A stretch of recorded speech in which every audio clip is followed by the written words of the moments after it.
Welcome to the Dayspring College Podcast. We want to help you learn about the Bible and begin to see the world through a biblical lens. My name is Noah, and this semester we are diving into the Sermon on the Mount.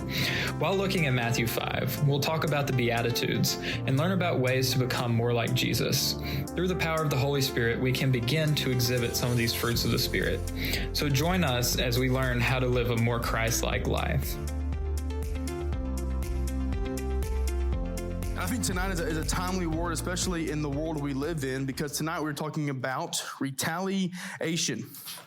So retaliation is a fancy word for getting payback, if you will, getting even, right? Or maybe even responding is a way that you would kind of define retaliation. But it's something that happens to you that you respond to, right? And you usually respond to kind of harshly, hostilely. That's not a word, is that? What is it? What do you say? With hostility. With hostility. Thank you, Andrew. Thank you. Amen. But that is what retaliation is, right? We live in a world that says the only right response to someone who wrongs you is to get even with them, period. Right? No matter what they've done to you, whatever they said to you, whatever they did to you, maybe they blasted you on social media or talked behind your back or even said it to your face, the world will tell you, hey, the only right response to that is to get back at them, right? To retaliate, to respond with hostility, right? And so it's kind of this rule kind of, I would say, is an unwritten law to respond in retaliation if you are wronged. And so I'm just going to give you a quick story of my time playing football at South Alabama. This unwritten law, rule, if you will, of retaliation was written on the hearts of all football players. Right? Anything that happened to you, you had to get back at them, right? It wasn't necessarily hey, let it go. It was, hey, what are you going to do about it? Right? So my time playing football here at South Alabama, I got to play mainly under Joey Jones, who's a great guy. But the funny thing is he hated, and I use that word specifically, he hated fighting. Right? And in the football world, retaliation usually was in the form of a fight. Now, we didn't do this on game day because that would cost you a penalty, could cost you points, all that good stuff. But practice was a war zone. Okay? And so there were times where our coaches, other than Joey Jones, so like our position coaches, our offensive coordinators, defensive coordinators, they loved fighting. So then there's kind of this tension of like, hey, do I disrespect my head coach and then respect my offensive line coach, Coach Owens? Like, he was like, hey, who are you going to fight today? I'm like, well, Coach Jones doesn't really like fighting. He's like, I'm your coach. I'm like, all right, yes, sir, right? So there was times I played offensive line, you can see by my body type, that there was times that you had to retaliate, right? If something happened to yourself or one of our offensive lineman guys, and we actually retaliated as a unit. So if you did something to one of us, you did it to all of us, and we would retaliate henceforth, and there's a lot of weight behind us. So we would retaliate in force. The big one was if you touched our quarterback. Right, that was ingrained to me when I was, even playing in middle school and high school, getting into college. Like as an offensive lineman, pretend like my mom, Miss Brenda, right? Mama Brenda is the quarterback. If anyone touches Mama Brenda, it's on, right? And so that's what we were taught. And then, it was anything. Like if they looked at them wrong, punch them in the face, okay? And so there's one time, praise Jesus, Matt doesn't act like this anymore, but we were in a scrimmage, in a spring scrimmage practice thing. We're like on our ninth play of the drive, so I'm not conditioned well, so I'm exhausted, right? Ninth play of the drive. We had a right guard at the time. His name was Dominic Esposito, all right? He kind of sounded like the Cookie Monster when he talked. Great guy. He's actually an agent for the New York Jets now, but he had just transferred in that spring, so he was trying to fight for a spot and everything, so he's my right guard. Well, it's like third and forever, so it's a pass play. Dominic gets beat by the defensive lineman. And for those of you who don't necessarily know a lot about football, in practice, a defensive lineman is told, hey, tag off on the quarterback. Don't bring him to the ground. He's, one of our most important players. So just tag off on him. Well, this defensive lineman takes our quarterback, Dallas Davis, to the ground. And I can't repeat what Dominic said, but I turn around and I see Dominic spearing this guy in the back, like helmet first, just lays him out. This defensive lineman gets up, realizes what happens. He goes after Dominic, and as I said, we retaliate as a unit, so then Matt has to retaliate. 9 plays in, kind of tired. I'm like, well, here we go. So I, with all my might, lay this guy out. Blindside him, didn't see it coming. It was a cheap shot. All right, I'll give myself that one. It was a cheap shot. Hit him, lay him out, and I'm getting ready like it's about to go down. I look to my right. Offensive people wore blue jerseys. Defense wore red jerseys. I see a sea of red jerseys coming right at me. Have you ever been to the beach when you get into a wave and the wave picks you up and then hits you, puts you in the sand? That was me, but with people, right? So they like literally, I get picked up and then slammed down. And at that point, it was like every man for himself, just poke some eyes out, pinch some ears. I don't know, even start biting people if you have to. But I mean, that's how we had to retaliate, right? Like that was one thing that it was a non-negotiable. If you touch my quarterback, I will retaliate with hostility, and I'm gonna try to end your life, all right? And then we're gonna dap it up after practice, and you're gonna be my bro. But in that moment, it's a non-negotiable, not even a thought. I'm gonna retaliate this way. Now that's a specific form of retaliation, a way of retaliation that comes with the violent game of football. And so some of you are like, man, I don't play football. I don't understand that, but there is things in your life, a space in your life, that if someone does something to you, says something to you, maybe even says something about a person that you care for, your knee-jerk response is retaliation, right? If it's maybe talking behind your back, you don't like gossip. If someone gossips about you, your knee-jerk reaction is to get them back. There's a space in your life, a trigger, if you will, that if someone pulls that trigger, you will retaliate. We all kind of have that grained in us that you will be, or that you will retaliate. You may say, man, I'm not confrontational, but I respect that. But like I said, if something's done to you or said to you, you immediately will retaliate if it's that specific thing that you do not like. And when it comes with the retaliation, usually the payback is worse than the original offense. Right? If someone makes fun of you and you make fun of them back, usually your joke's worse than their joke to hurt them more. Right? Maybe someone's talking behind your back, so you talk behind their back, and what you say behind their back is actually worse than what they said behind your back. You want to one-up them, if you will. And so as believers, how do we expect to be seen differently if we retaliate just as bad as a non-believer? Right? How do you expect this to be seen differently as if people know that you're a Christian, and yet your retaliation is just as bad as an unbeliever's retaliation? What kind of effect does that have on our testimony?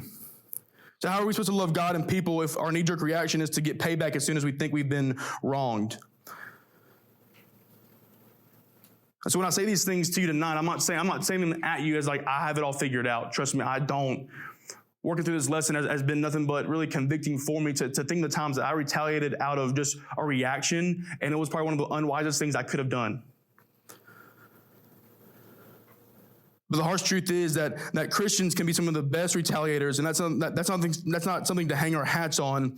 And I believe tonight in the second to last passage of Matthew 5 that Jesus teaches something to us in this passage. He calls out that desire to retaliate to us. And so before we jump into these verses, I think it's good to remind ourselves that over the past couple of passages, we kind of see the same kind of method go as Jesus will talk about a Mosaic law, if you will, right? He says, you've heard it said before, and then he'll say that, but then he goes into a deeper thought, a deeper meaning to really to show you the expectation of what it would be like to live in the heavenly kingdom, right? And so just to kind of give you the roadmap for tonight before we jump in, is you have the law of retaliation, and then we will see Jesus's response.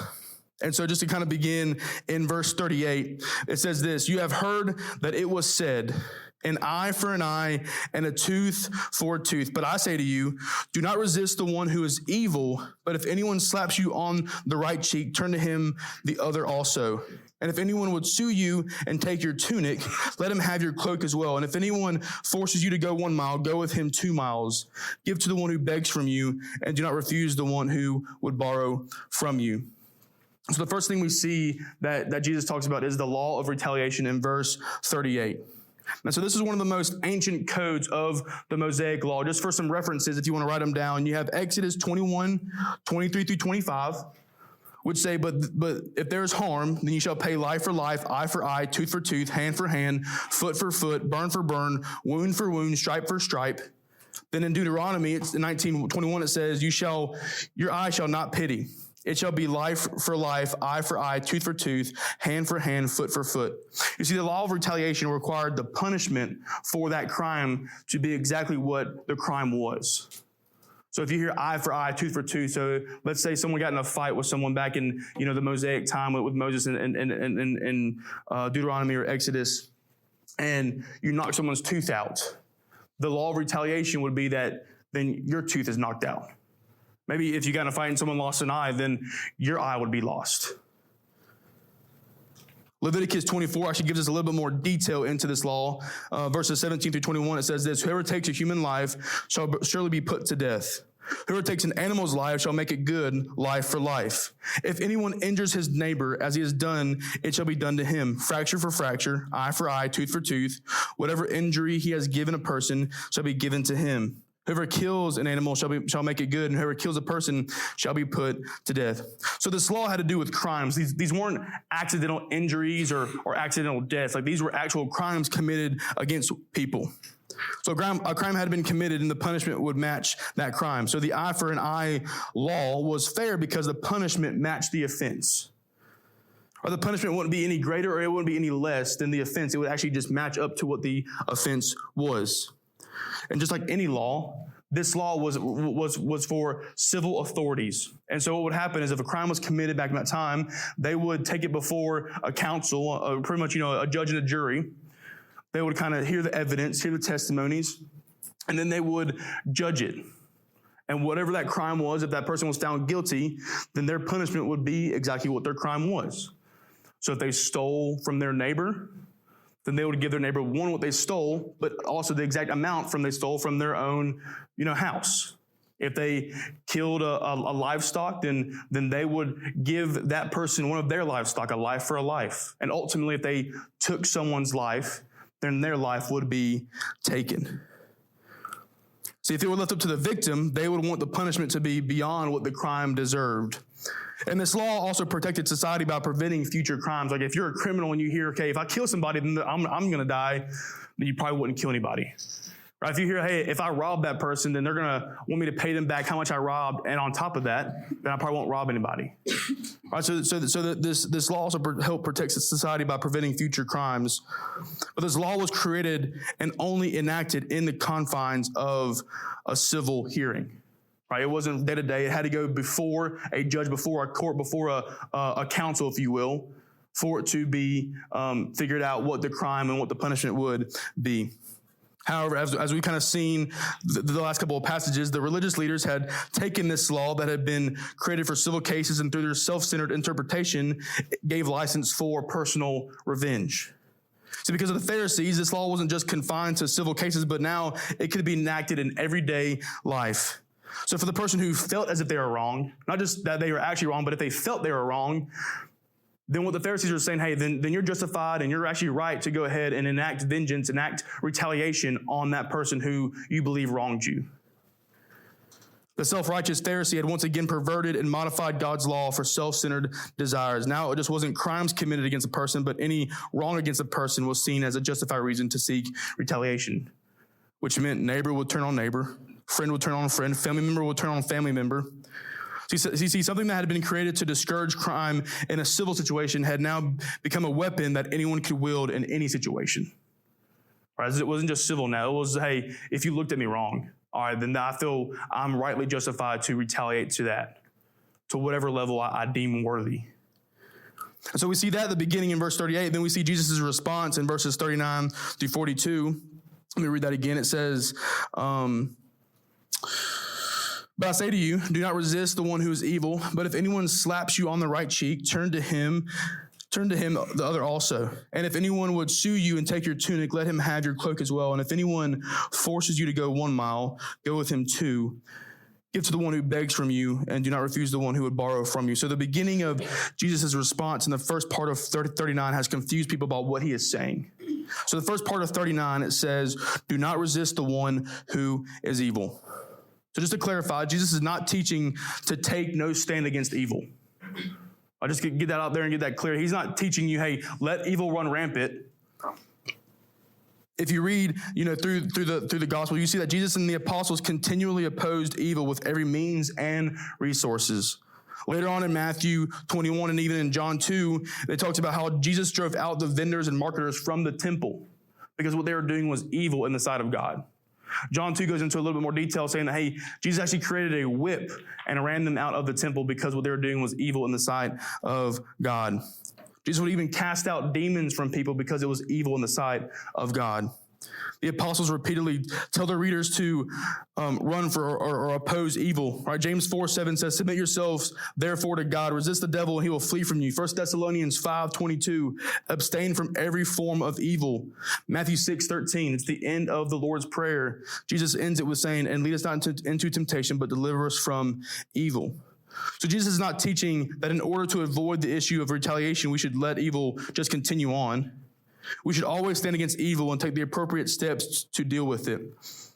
But what Jesus is teaching is that the expectation of life in the kingdom of heaven has no place for retaliation in personal relationships. There is no place for retaliation in the kingdom of heaven. Jesus then goes on to 4 different aspects of life to illustrate this heavenly expectation. We'll see a slap in the face, being sued, going the extra mile, and giving to those in need. And all these examples Jesus gives were daily occurrences for the Jewish people. Right? They would have maybe even experienced these. They would have even been a part of these examples that Jesus gives us. So we're going to look at the context of these examples and then what that means for us today in our modern day. So the first one is a slap in the face at the end of 39. He says, "But if anyone slaps you on the right cheek, turn to him the other also." So this example that Jesus gives paints the picture of someone giving a backhanded slap to another person. So in the Jewish culture, in the Jewish society, to slap someone across the face was one of the most demeaning things you could ever do. I mean, even more than just talking to them and saying demeaning things, to actually slap someone across the face was one of the most demeaning things you could do to a person. And doing a backhanded slap was like a level up. Because a backhanded slap said, "Hey, look, you're not even worthy of a front-handed slap, so I'm just going to backhand you." Right? And a backhanded slap was actually not to physically harm the person more as it was to insult their honor. Right? Because, I mean, yes, if you got slapped in the face, it would hurt. Right, but being punched in the face or being punched in the gut hurts a lot more, and that can actually cause bodily harm. But a slap would just insult your honor and insult your dignity. That's what the aim was for a backhanded slap. In our modern day circumstances, instead of someone slapping you as an insult or an attack on your honor, someone will just insult you verbally. Or they may attack your beliefs. They may attack what you stand for. They may attack how you look. They may attack your family members. They will try to find out what triggers you and push that button until you respond. But Jesus says, he tells his audience to turn the other cheek. See, Jesus wasn't telling his people to take a beating. He wasn't saying, "Hey, if someone wants to hit you, let them." What he was saying is, hey, Jesus wants you to defend yourselves without using retaliation as the method of defense.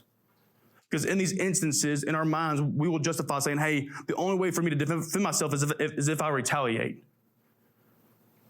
The only way for me to defend myself if someone verbally slaps me across the face is to verbally slap them across the face. That's the only way I can defend myself.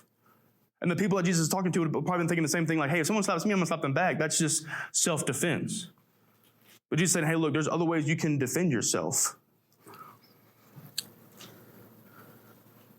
Turning the other cheek symbolizes the non-avenging, non-retaliatory, humble, and gentle spirit that is to characterize kingdom citizens. You see, Jesus' point in this example focuses more on what we're not to do than what we are to do. Well, we were expected not to retaliate no matter how demeaning the action or statement is, which is really, really hard to do. Because like I said before, the example of me playing football, that's a specific form of retaliation, but there is something in your life that someone does to you, says to you, I mean, your knee-jerk reaction is to retaliate and retaliate hard because to you, that's your defense mechanism. But here we see Jesus says, turn the other cheek.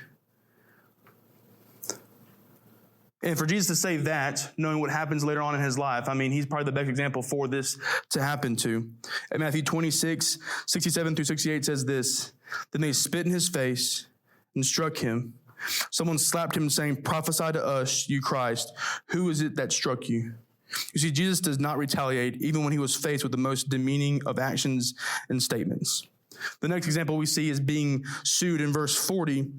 "And if anyone would sue you and take your tunic, let him have your cloak as well." So this example was if anyone took another person to court and ended up suing them. So this example is that the person who's being sued actually did wrong the other individual. And so that person takes them to court, and then by Mosaic law, if you didn't have any money to offer, then you were required to give them clothing. And so it says to give them a tunic. So a tunic's really kind of like a shirt. And most people in that time, like the average person would have probably had like 2 tunics, and then their outer cloak, they would have had 1. And so what Jesus is saying, hey, look, if someone sues you, give them their, and takes your tunic, well, go ahead and give them your outer cloak as well. See, the outer cloak cannot be demanded, but it could be voluntarily given to meet the debt. So the attitude of a kingdom citizen should be a willingness to surrender something as valuable as an outer cloak rather than cause offense or hard feelings. So if someone has been wronged by you, and it's not a lie, but it's true that you did wrong them, and they come to you about it, then what Jesus is saying here is the expectation as a heavenly kingdom, as a citizen of the heavenly kingdom, your expectation is to do everything you can to right that wrong. Right? I won't say that you're giving them a coat would do that, but figuring out, hey, what can I do for you to right the wrong? Not, and don't feel anything bitterness or resentment towards them, but you should be willing to offer even more in order to show your regret for any wrong that you did. So instead of retaliating with bitterness or resentment, we should find a way to make it right, even if the person does not ask for it. All right, so a lot of times if you wrong somebody, they may just come and just want you to know, hey, you wronged me. And they may not ask anything in return, but what Jesus is saying here is, hey, find what you can do in return to make it right. To show them, hey, you regret how you acted. You regret what you said to them. You regret how you acted towards them, instead of retaliating with bitterness or resentment. The next one is to go the extra mile in verse 41.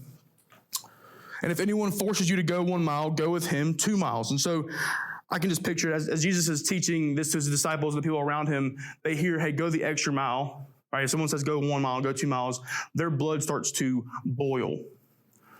So the overarching government, the overarching power in this time was the Roman Empire, the Roman government. And the Roman government enacted a law that said any Roman soldier could go up to any civilian, a Jewish person, and have them carry their equipment and their weapons for a Roman mile, which was a little bit less than a mile. So we'll say 1 mile, right? And that civilian could not reject it, could not deny it. They had to carry that soldier's weapon and equipment. What really sucks about this law is it made the Jewish people, who were the oppressed, carry the equipment and the weapons of their oppressors. So it'd be like, just for a minute, picture yourself as a little, a little person, a college student, a college age student in that time, so you're a Jew walking around the city. You just got done with your classes. You walked from, humanities to the dorm and back or whatever. And there's a Roman soldier that says, hey, carry my stuff. And you have to do it. Well, just think about the feelings that you would be feeling in that moment. You would hate that person. You'd probably wish ill will towards them. Like you wish you could do anything but carry this for them. But what does Jesus say? Hey, if he asks you to go 1 mile, go 2 miles. Jesus is saying whether we're offered or not, if a burden is presented to you, we should carry it willingly. Maybe by their actions, someone has caused you to carry a burden that you otherwise wouldn't carry. And Jesus is saying the expectation is not just to carry the burden to what you're required to do, but to go beyond that. I think for a minute that if you're in that situation, a Roman soldier told you to carry this, and you're only required 1 mile, but yet you go 2, what do you think that Roman soldier is thinking? Like, hey, does he not know how to count? Like, you've already done 1, now you're doing 2. Like, it would be odd for him to think about, right? Especially if he did it with like a cheerful, attitude. Going the extra mile is always better than retaliation, no matter how difficult that mile is. So the last example he gives is giving to those in need. In verse 42, it says, give to the one who begs from you, and do not refuse the one who would borrow from you. And so this final example, Jesus is talking about giving what we have to others who have a genuine need. When someone asks to borrow something, we should not turn them away. We should not retaliate with selfishness, but we should give generously. But pay attention to what he's not saying. Is he's not saying, hey, to give foolishly. So if someone comes to you and they say, hey, I want this, but they don't really need it, if you give it to them, sometimes that will cause them more harm than good. So what Jesus is saying, he said, hey, be generous to the one who asks from you, who wants to borrow from you, but to give wisely. Right? Don't give foolishly. Jesus is talking about responding with generosity instead of retaliating with selfishness. So what do all these examples have in common? There's a choice in how you can handle them. There's a metaphorical fork in the road, if you will, you come to when you are met with these examples. One way is to retaliate. If someone insults you, if they attack your beliefs, then you attack them right back. If someone comes to you with the wrong you committed against them, then you defend yourself by any means necessary. If you have to carry a burden, then you make sure to make it known that you hate having to carry that burden and can't wait until it's over. And if someone asks you for something, you selfishly deny. For most of us in this room, that response comes the most natural to us. Whatever it would be. Whether it's an insult or a burden to carry or someone asking you to borrow something, giving generously, whatever it is, we more natural will tend to respond in those ways. But the other way is how we're expected to respond in the kingdom of heaven. It is to honor rather than retaliate, to make up for any wrongdoing, to go the extra mile with a gracious heart, and to give wisely and generously. See, all these examples show the expectation that there is zero retaliation in the kingdom of heaven. So think for a minute in your life and in the moments that you retaliated in some way. Right? Maybe as soon as I started talking about retaliation, maybe a specific time or a specific instance, situation came into your mind where you retaliated. Ask yourself this question: did your retaliation help that situation or did it hurt that situation? Did your retaliation build that person up or did your retaliation tear that person down? You see, retaliation at its core is reactionary. That means something happened to you and then you react to it. There's no wisdom in retaliation. There's no time to think in retaliation. Retaliation is actually the easier thing to do. And as Chandler had read James 1:19, retaliation is actually the opposite of James 1:19 and 20. Know this, my beloved brothers, let every person be quick to hear, slow to speak, slow to anger, for the anger of man does not produce the righteousness of God. And so, a practical application, to memorize James 1:19 and 20. And when there's times that something happens to you and you want to retaliate, to say that in your mind. To be quick to hear, slow to speak, slow to anger. If you take time to process a situation and the effects that your response will have, then you'll be a better friend and the love of Jesus will become more noticeable in your life. Right, the old saying goes, if you have nothing to say, then don't say anything at all. I think back to the 4 examples Jesus gives to his audience. What he wants them to understand in those 4 realistic examples is that to honor rather than retaliate, to make up for any wrongdoing rather than retaliate, to go the extra mile with a gracious heart rather than retaliate, and to give wisely and generously rather than retaliate. You see, the heart of retaliation is this idea that we are able to dictate the standard of justice. Right? Retaliation puts us in the place of God as the one who enacts vengeance. So in our hearts, whenever you retaliate, you believe, hey, I know what justice is, and I'm going to enact it on this person. I'm in the right for this justice, and I'm going to enact it on this person. But Romans 12:17 and 19 tell us this: repay no one evil for evil, but give thought to do what is honorable in the sight of all. Beloved, never avenge yourselves, but leave it to the wrath of God, for it is written, vengeance is mine, I will repay, says the Lord. So when we retaliate, we're pretty much telling God, I know better than you. That what I retaliated to that person, what I said to that person in retaliation, what I did to that person in retaliation, they deserved it. That was justice. That's the heart of retaliation in its simplest forms. When we retaliate, we actually lower God's standard of justice. And to lower God's standard of justice is to lower God's standard of righteousness. So the only person who had every right to retaliate would have been justified was Jesus Christ. See, he did no wrong, and yet it was hated and ridiculed and led to a cross for crimes he did not commit. But Jesus knew that retaliation would have meant that there was no way for us to be redeemed, forgiven, justified before the Father. That retaliation actually would have meant a life of hopelessness. That retaliation would have meant there's no way for us to receive salvation. So instead of retaliation, Jesus willingly and humbly submitted to the wrath of God on our behalf. Isaiah 53:7 says, he was oppressed and he was afflicted, yet he opened not his mouth. Like a lamb that is led to the slaughter, and like a sheep before its shears is silent, so he opened not his mouth. 1 Peter 22:21-24 pretty much sums up this lesson by saying, for to this you have been called, because Christ also suffered for you, leaving you an example so that you might follow in his steps.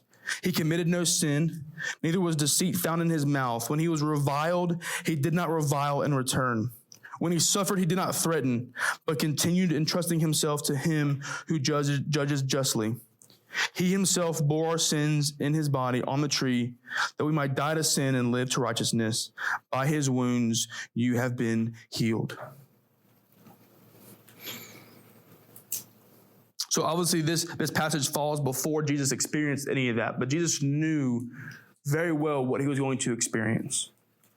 And so for him to say, hey, turn the other cheek, it wasn't him just saying, hey, it's a good idea, but Jesus would actually physically do that. Hey, to go the extra mile, Jesus will say, hey, that's something you might want to consider. No, Jesus would actually physically do that. To give generously, Jesus would actually physically do that. And to right or wrong that he did not commit, Jesus would actually physically do that. You see, Jesus was beaten, spit on, yelled at, cursed at, laughed at, and yet he did not retaliate. He did not retaliate so that each of us could have the opportunity to have a relationship with him. And so if you're here this evening and you've never had a relationship with Jesus and want to talk more about that, we have leaders that would love to talk to you more in detail what it means to have a relationship with him. So please do not leave this room before you talk to a leader. But as we begin to close, the expectation Jesus talks about in verses 38-42, he himself follows perfectly. As we said time and time again, these verses point us to Jesus in the midst of our weaknesses. Because even though we talk about it here, we will still go out tomorrow, in the next day, whatever day it is, and we will retaliate at some point. Someone's going to say something, they're going to do something, and we will retaliate because it's just our knee-jerk natural reaction. However, we have been given the freedom through the cross to work on responding in love rather than retaliating in sin.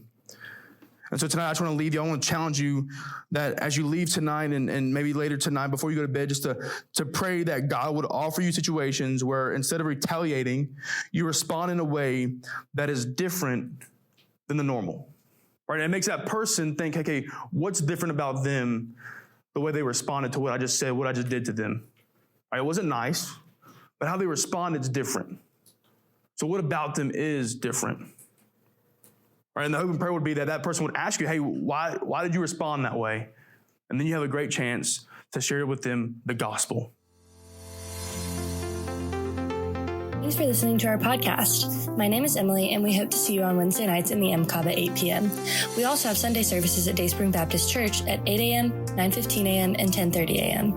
Make sure to follow our Instagram at Dayspring College for upcoming events and text CONNECT to 833-657-7700. I pray you have a blessed day.